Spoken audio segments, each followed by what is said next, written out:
네, 섹토이드입니다. 뭔가 의뢰를 받고 영상 리뷰를 하는 건 처음입니다. 저는 블로그 리뷰를 하기 때문에 영상 편집 기술이 없고 그렇기 때문에 원테이크로 찍어야 되는 상황이며 최대한 영상을 짧게 하기 위해서 필요한 부분만 가볍게 짚어서 넘어가도록 하겠습니다. 그래서 뭐 서론 본론 결론 없이 그냥 제품만 제가 한 2주를 조금 넘게 사용을 했어요. 그래서 사용해본 내용만 이제 살펴본 내용만 가볍게 짚고 넘어가도록 하겠습니다. 잠깐 얘기를 하자면은 데논 펄 프로고요. 데논 펄 시리즈예요. 데논 펄이 있고 데논 펄 프로가 있고. 근데 이제 관심 있는 분들은 아시겠지만 지난 4월에 데논이 누라를 인수를 했죠. 그래서 누라 투루 시리즈, 누라 투루와 누라 투루 프로가 데논 펄 프로로 다시 출시됐다고 보시면 됩니다. 데논 같은 경우는 이제 누라를 인수를 하면서 맞춤형 음향 기술을 이제 획득하게 됐죠. 이제 앞으로는 그거를 활용한 제품들이 많이 나올 거고, 이 데논 펄 시리즈는 이제 그 기술이 적용된 첫 번째 데논에서 나오는 첫 번째 제품이라고 보시면 됩니다. 이제 물론 누라 투루 시리즈에서 이제 흔히 얘기하는 이제 이 로고 색깔이만 했느냐 정도는 사실 제가 투루 프로를 써보지를 않아서 비교를 해보면 좋겠지만 비교를 해볼 수가 없는 상황이기 때문에 일단은 데논 펄 프로만 두고 얘기를 하도록 하겠습니다. 먼저 제품만 간단히 좀 살펴볼게요. 케이스 사이즈는 일반적인 사이즈고요. 무선 충전을 지원을 합니다. 그 다음에 요 펄 프로를 3회 정도 더 충전을 시킬 수 있고요. 펄 프로는 단독으로 8시간 사용이 가능합니다. 이 녀석은 노이즈 캔슬링을 지원을 하는데 노이즈 캔슬링을 끌 수는 없어요. 노이즈 캔슬링을 하든지 주변 소리 듣기를 하든지 둘 중에 하나입니다. 그래서 노이즈 캔슬링을 키고 약 8시간 정도를 사용할 수 있다고 보시면 될 것 같습니다. 그래서 기본적으로 배터리 타임 같은 경우는 비슷한 가격대에 있는 제품들 중에서도 꽤 좋은 편에 속하는 그런 제품입니다. 안쪽에 그 근접 센서가 달려 있습니다. 근접 센서가 있는데 옵션에서는 이제 그 이어폰을 빼면은 재생 멈춤 그 기능을 켜고 끌 수는 있는데 기본적으로 이 근접 센서 자체를 끌 수는 없어요. 그래서 이어폰을 귀에서 빼고 일정 시간 한 10초 정도 지나면은 이어폰이 대기 모드로 들어가 버립니다. 스마트폰과 연결이 끊겨요. 그때 그런 부분을 조금 참고를 하셔야 될 것 같고, 제가 그 통화 품질 녹음에서도 언급을 했지만은 한쪽 이어폰을 마이크처럼 쓰기 위해서는 이렇게 근접 센서를 귀에서 빼면서 가리는 연습을 조금 하셔야 됩니다. 요 녀석 같은 경우는 이제 그 맞춤형 음향 기술이 이제 데논에서는 마시모 AAT라고 이름을 바꿨어요. 그 기술이 들어가 있기 때문에 요 녀석을 처음 사용을 할 때는 앱을 깔아야 됩니다. 그러니까는 그냥 써도 되긴 하지만 그냥 쓰면은 저음이 빠진 깡통 같은 소리가 날 거예요. 그렇기 때문에 데논 펄 프로를 일단은 구매를 하셨으면 무조건 앱 설치는 강제가 된다고 보시면 될 것 같아요. iOS랑 안드로이드 모두 지원을 하고요. 데논 앱이 몇 가지가 있더라고요. 그래서 그냥 앱 데논으로 검색을 하시면 안 되고 데논 헤드폰스로 검색을 하시면은 앱을 찾을 수가 있습니다. 그래서 그걸 설치를 하시면 데논 펄 프로를 인식을 할 수가 있고, 그러면은 처음에는 이제 프로파일 만드는, 이게 아마 누라 시리즈를 써보신 분들은 아실 거예요. 그거랑 정확하게 동일합니다. 프로파일을 작성을 하게 되고, 여기서 나오는 프로파일은 이제 보통 우리가 블로그나 이런 리뷰를 보시면 아시겠지만 개인 맞춤형 사운드라고 돼 있기 많이들 쓰기 때문에 이게 진짜 내가 원하는 음색을 맞춰준다라고 오해를 하실 수 있는데 그게 아니라 데논이 처음에 세팅해둔 그 음색이 있어요. 데논 같은 경우 뒤에 뭐 얘기를 굳이 할 필요는 없을 것 같네요. 전형적인 V자 사운드를 갖고 있습니다. 전형적인 V자 사운드를 갖고 있는데 여러분들은 아시겠지만 사람마다 내의도의 형태나 사이즈, 그 다음 귀 안에 뭐 염증이 있는 분들도 있을 수 있고 귀지가 있다던가, 그러니까 귀 안쪽에 그 환경이 많이 달라요. 그렇기 때문에 똑같은 이어폰을 꽂더라도 사람마다 듣는 소리가 조금씩 다르거든요. 이제 그 부분을 이제 안쪽에 있는 그 마시모 AAT 센서를 이용해서 이 안쪽에 보면은 센서가 보일 거예요. 네. 요거를 이용해서 귀 음향 방사 측정 기술이라고 하거든요. 요거를 이용을 해서 이제 요 누라 펄 프로가 갖고 있는 그 음색을 가장 정확하게 들려줄 수 있도록 측정을 해서 거기에 맞는 프로파일을 작성하게 됩니다. 그래서 사람마다 프로파일이 다 다르게 나와요. 그리고 이게 실내에서 작성하는 거랑 실외에서 작성하는 거랑 프로파일이 또 다르게 나옵니다. 그래서 저 같은 경우는 실내용 프로파일, 실외용 프로파일 이렇게 장소마다 프로파일을 작성을 해놨는데 그 프로파일을 맞춰놓고 듣게 되면은 장소랑 상관없이, 그 다음에 또 내가 듣든 저 사람이 듣든 그 데논 펄 프로가 들려주고자 하는 그 V자형 사운드를 모두 거의 동일하게 들을 수 있게 됩니다. 그래서 이게 귀 안 형태랑 상관없이 데논이 들려주고 싶은 소리를 똑같이 들려주기 위한 기술이다 라고 보시면 될 것 같고요. 원하는 음색은 EQ를 통해서 설정을 해야 됩니다. 근데 EQ는 5밴드 구성으로 되어 있기 때문에 뭔가 좀 세세하게 되지는 않지만 적어도 원하는 어느 정도의 음색, 대략적인 음색은 맞출 수 있기 때문에 그렇게 들으시면 될 것 같아요. 이어팁은 총 4쌍이 제공이 되고, 그 다음에 폼팁도 제공이 됩니다. 그리고 기본적으로 이제 윙팁이 달려 있어요. 요 제품 같은 경우는 등치가 꽤 크죠. 요 안쪽 들어가는 부분도 거의 이제 요 직경이 약 19mm 정도 돼요. 요 윙을 포함하면 19mm 정도가 되고, 윙 안쪽으로는 약 17에서 18mm 정도가 되거든요.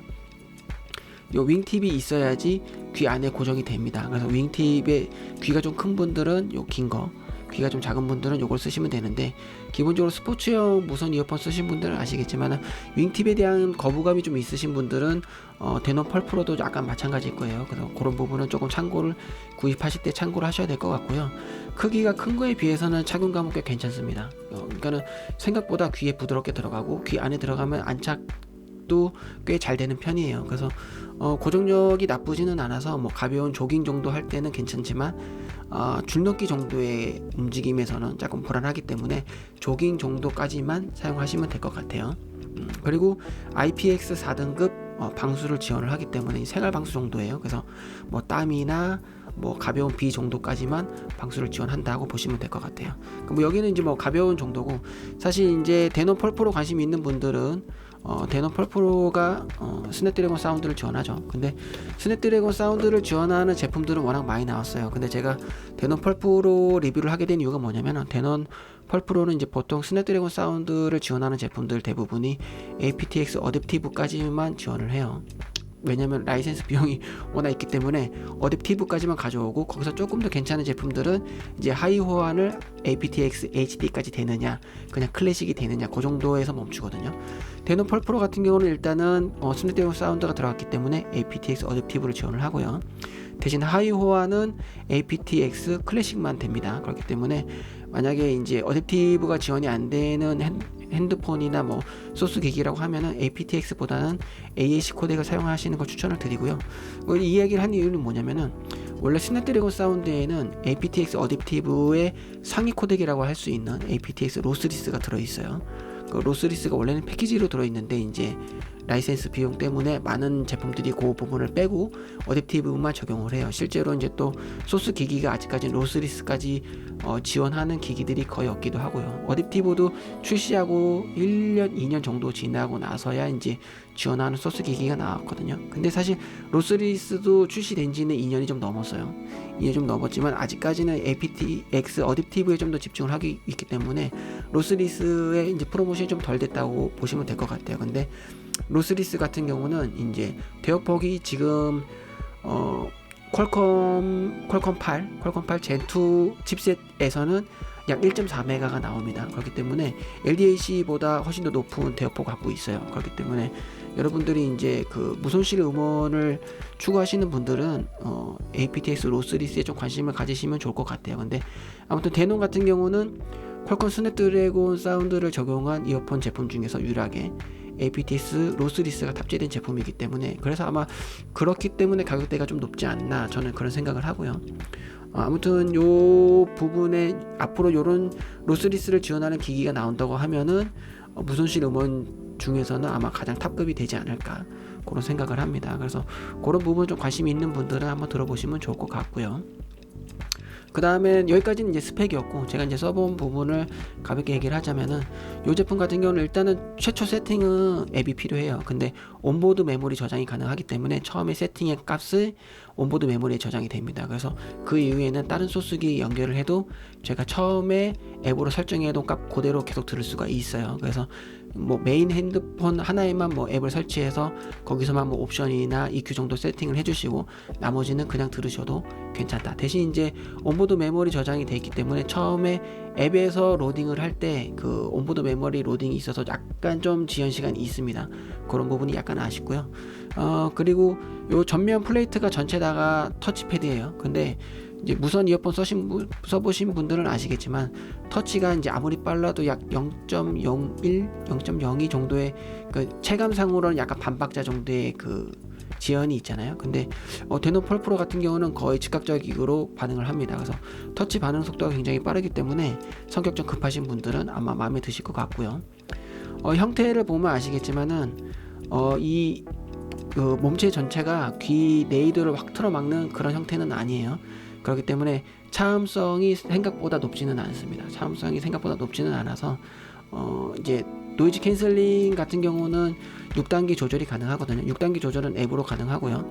최대로 높여도 이제 중고음 소음 같은 경우는 완벽하게 캔슬이 되지 않는다는 점 참고하시면 될 것 같고, 대신 이제 저음 캔슬은 거의 완벽하게 되기 때문에 저 같은 경우는 지하철에서 주로 듣거든요. 지하철에서 듣는 정도는 무난하게 들을 수 있다 라고 보시면 될 것 같습니다. 그리고 공간 음향을 지원을 해요. 공간 음향 같은 경우도 앱에서 껐다 켰다 할 수 있는데, 이제 공간 음향을 지원하는 제품들이 꽤 많죠. 근데 기본적으로 공간 음향은 아무리 잘 만들어졌다 하더라도 뭔가의 그 왜곡이나 그런 틀어짐 같은 거에 예민한 분들은 꽤 크게 느껴지실 수 있는데, 요 데노 펄 프로에 들어가 있는 공간 음향은 강하진 않은데 꽤 자연스러운 정도에서 멈춰 있기 때문에 오히려 스테레오로 듣는 것보다 좀 더 마음에 드는 괜찮은 그런 제품이었습니다. 일단은 뭐 음색은 앞에서 한 말씀드렸듯이 전형적인 V자 사운드예요. 근데 너무 보컬이 심하게 패킹되지는 않고 제 기준에서는 한 걸음 반 정도에 머물러 있기 때문에 듣기에는 괜찮았던 것 같아요. 뭐 해상도도 이 정도면 무난하지 않나라는 생각을 갖고 있고요. 뭐 중간중간 제가 지금 두서없이 얘기를 하고 있는데 멀티포인트 페어링이 가능합니다. 멀티포인트 페어링이 가능하고 블루투스 5.3을 사용하고 있고요. 뭐 거기까지가 될 것 같고, 이제 통화 품질은 제가 따로 영상을 녹음한 게 있으니까 그걸 보시면 될 것 같은데, CVC 이제 aptX 보이스라고 하는 그 기술이 적용이 돼 있는데, 보통 여기에 들어가 있어도 튜닝이 제대로 안 되는 제품들이 있거든요. 근데 데노 펄 프로는 그 부분은 튜닝이 잘 돼 있어서 뭐 차량 소음이나 이런 것들을 꽤 잘 잡아줍니다. 대신 이제 마이크가 지금 이쪽에 들어가 있거든요. 통화용 마이크가 이쪽에 들어가 있는데 위치가 나쁘지는 않은데 생각보다 이제 통화 볼륨이 조금 아쉬워요. 그래서 통화 음질이 나쁘지는 않은데 통화 품질이 좋다고 하기에는 조금 아쉬운 그런 부분에 들어가 있습니다. 뭐 차음성이 약하다 보니까는 노이즈 캔슬링 성능 자체는 괜찮은데 체감되는 성능이 그렇게 막 뛰어나지는 않고요. 주변 소리 듣기는 대신 좀 괜찮은 편이었습니다. 그리고 이 제품 같은 경우는 아마 이제 보통 저 같은 경우는 아이폰에서 쓸 때는 aptX 어댑티브 코덱을 들을 수 없으니까 요 누르 동글 같은 걸 한번 써보고 있어요. 근데 누라 동글이 지금은 이제 누라가 데노에 인수를 되면서 단종이 된 것 같더라고요. 이제 인터넷에서 검색하면은 구매 대행 외에는 아마 좀 구하기가 어려운데, 그래도 뭐 중고 매물이나 이런 걸 찾아보셔도 될 것 같고, 뇌피셜이긴 하지만 데논이 이제 누라를 인수를 했으니까 요것도 나중에 다시 이제 데논에서 출시를 해주지 않을까 이런 생각을 하고 있습니다. 아이폰 같은 경우는 참고하셔야 될 게 그 오디오 젠더를 따로 팔아요. 그냥 C2 라이트닝 젠더를 구매를 하시면은 얘가 인식이 안 되고 이렇게 오디오 젠더를 구입하셔야지 인식이 됩니다. 저는 그거를 처음에 몰라서 젠더를 3개나 더 구매를 했어요. 네. 어떤 그런 부분을 참고하시면 될 것 같고요. 네. 기본적으로 제가 드릴 수 있는 말씀은 여기까지인 것 같습니다. 제가 뭐 워낙 두서기 얘기를 하다 보니까 정리가 잘 안 된 것 같긴 한데, 혹시 더 궁금한 게 있다면은 유튜브 댓글보다는 이제 저 주소에 있는 블로그에 와서 댓글 달아주시면 제가 궁금해 하시는 분들을 내용에 대해서는 최대한 답변을 드리도록 하겠습니다. 지금까지 섹토이드였고요. 네, 데논 펄 프로의 약간 가볍고 조금 부족한 리뷰였습니다. 감사합니다.